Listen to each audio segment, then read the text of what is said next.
Hey everyone, and welcome to RUBIN'S Mind Lab, where we break down the latest research into what it really means. Ever wonder why it feels like we're more divided than ever? Not just on what we believe, but on what we think others believe about us.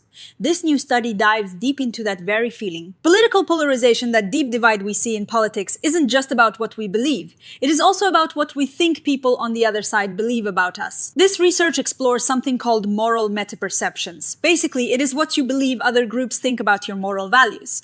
They did a bunch of studies and found something really interesting and kind of surprising about how we see each other's morality, and how that can make the divides even bigger. Imagine you are talking about a hot button issue, like maybe the economy or social issues. You probably have a strong opinion, right? But what you think people on the other side think about your opinion and about your values can affect how you feel and act even more. This is what metaperceptions are all about. If you think the other side sees you as bad or wrong, you are less likely to trust them or want to work with them. This new research looks specifically at moral metaperceptions, which is about what we believe others think of our moral character and values. It's a big deal because morality is often the core of our strongest beliefs and disagreements. So how do these moral ideas play out in the real world, especially online where everything feels so heated? To get a sense of this, the researchers looked at tons of tweets about abortion. They wanted to see how people talked about their own side's values versus how they described the other side's values. They used smart computer programs to read all these tweets. They figured out if a tweet was pro-life or pro-choice, and then they looked for words and phrases that relate to different moral values. Think of it like a moral language decoder. They also checked if people were talking about their own group's values or if they were talking about the opposing group's values. What they found was that people tended to talk about their own side using certain moral values. But then they used different moral values when they described the other side. For example, one group might talk about fairness and care when describing themselves, but then use words related to authority or loyalty when describing their opponents. This difference in language shows how groups can frame their own morality one way and their opponent's morality another way. This gap in how we describe ourselves versus how we describe others is a key insight. The researchers found that the pro-life side often used binding values when talking about themselves, but shifted to individualizing values when talking about the pro-choice side. The pro-choice side, however, consistently used individualizing values no matter who they were talking about.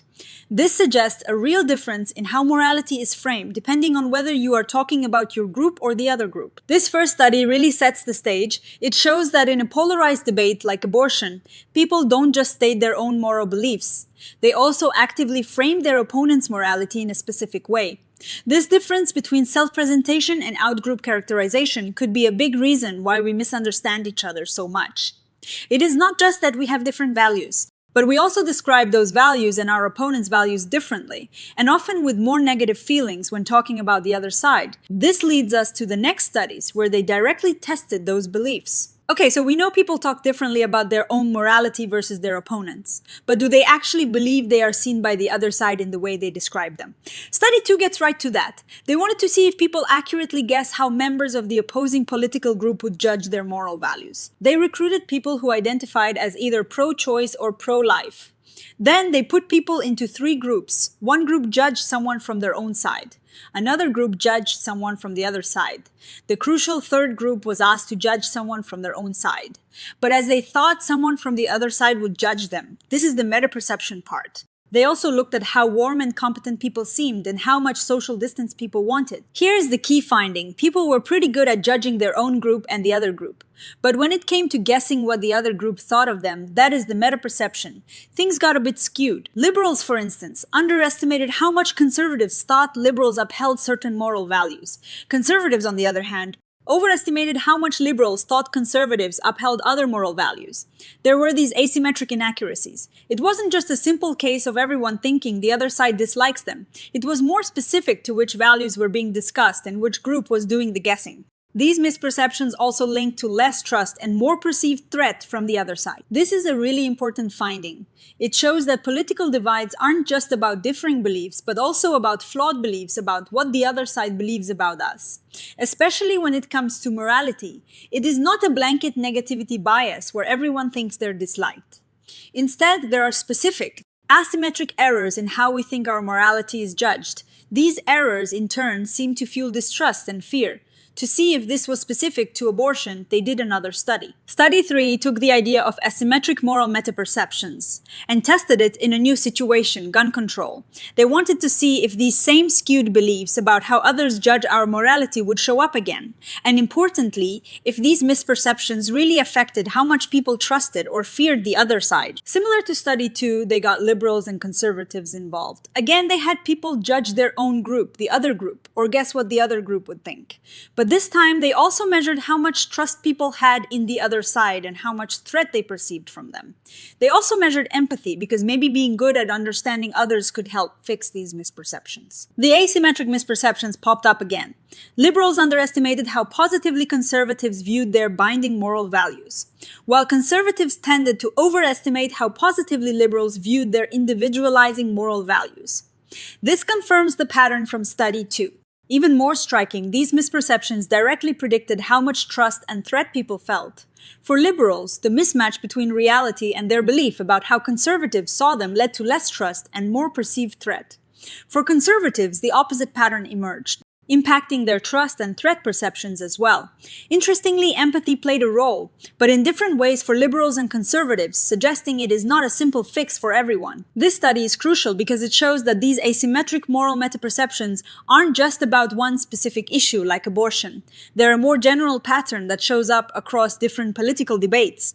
And more importantly, these misperceptions aren't just academic concepts. They have real consequences, shaping our trust and fear of the other side. This is a key part of what keeps political polarization going. It makes us feel like the other side is not just wrong, but morally flawed, and that they see us that way too. Up to this point, the researchers have shown that these asymmetric moral metaperceptions exist and that they have negative effects. Now, they ask a really practical question. Can we actually fix these misperceptions? And if so, would that help reduce polarization? In this study, they took people from both sides and gave them feedback. After people first guessed how the other side would judge their group's morality, they were then told either that the other side judged them better than expected, worse than expected, or about as expected. That was the control group. They then measured how much trust and threat people felt towards the other group after getting this feedback. The results were pretty clear. Giving people better than expected feedback actually made a positive difference. It increased trust and lowered perceived threat, but this effect was strongest for the group that started out with more pessimistic beliefs, the liberals. When they were told the other side saw them more positively than they thought, their attitudes improved significantly. For conservatives, who tended to be more optimistic in their metaperceptions, the same positive feedback didn't change their attitudes as much. It was like there was less room to improve because they already generally overestimated the other side's positivity. Downward feedback telling people they were seen worse than expected didn't make things better and sometimes even made them a bit worse compared to the control group. Empathy also played a role again, especially for conservatives, showing that individual differences matter in how people respond to this kind of feedback. This is the big takeaway.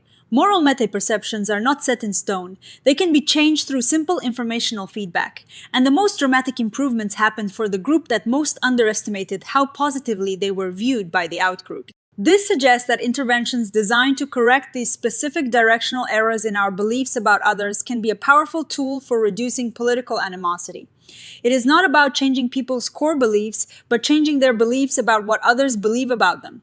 This is a really hopeful finding for bridging divides. So, what is the big story here? This research shows that political polarization is fueled, in part by asymmetric moral metaperceptions, the specific ways we misjudge what ideological opponents think of our own moral values.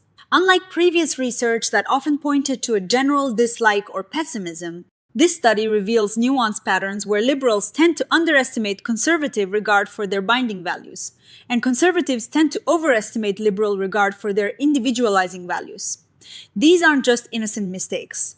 They directly impact how much we trust and fear the other side. Now, it is important to remember that science builds on itself, and every study has its limits. This research mostly looked at abortion and gun control in the US. We don't know for sure if these exact same patterns would appear in other countries or in other issues like economic policy or climate change. Also, the studies used hypothetical scenarios and feedback, which isn't exactly like real life. We'd need to see if these effects last over time and in real-world situations like during actual political discussions or debates. But even with those limitations, the findings are significant. They give us a new way to think about why political divides are so deep. It is not just about us versus them, but about our deeply inaccurate beliefs about what them thinks of us. The most exciting part is that these inaccurate beliefs can be corrected.